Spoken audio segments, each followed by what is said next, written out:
Hey guys! Nandito na naman ako sa Hey Pretty!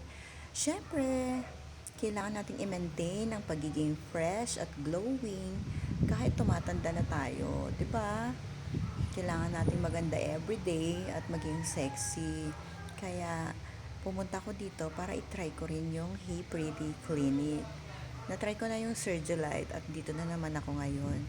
Lahat ng mga clinic na mapapanood ko at makikita ko sa TikTok, ita-try ko lahat hanggang ma-achieve ko yung pagiging heart evangelista or Ivana Alawi. Charis. Tinatamad kasi ako lately mag-gym at feeling ko tumataba ako kasi bumibigat yung tiyan ko. Kaya nandito ako ngayon at i-avail ko yung slimming treatment nila. Pero sabi nga nila, kailangan mo pa din ng proper diet at exercise kasi wala namang magic, 'di ba? Kahit mag-procedure ka ng mga ganito, kailangan mo pa rin mag-diet. Siyempre, tutulungan ka lang din na mas mapadali kesa yung puro ka lang exercise at may hirapan ka.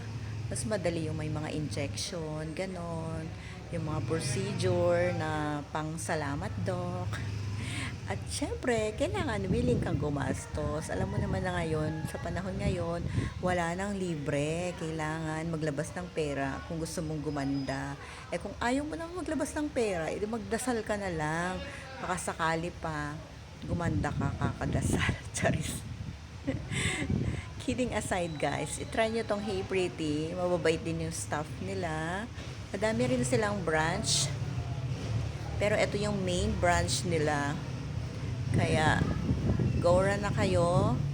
Pag may sweldo na kayo, dito kayo muna pumunta. Huwag nang mag-date-date. Dito na magpaganda na lang tayo araw-araw para, 'di ba?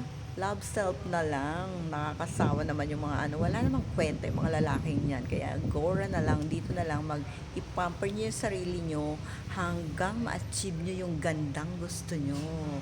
Yun lang. Bye-bye!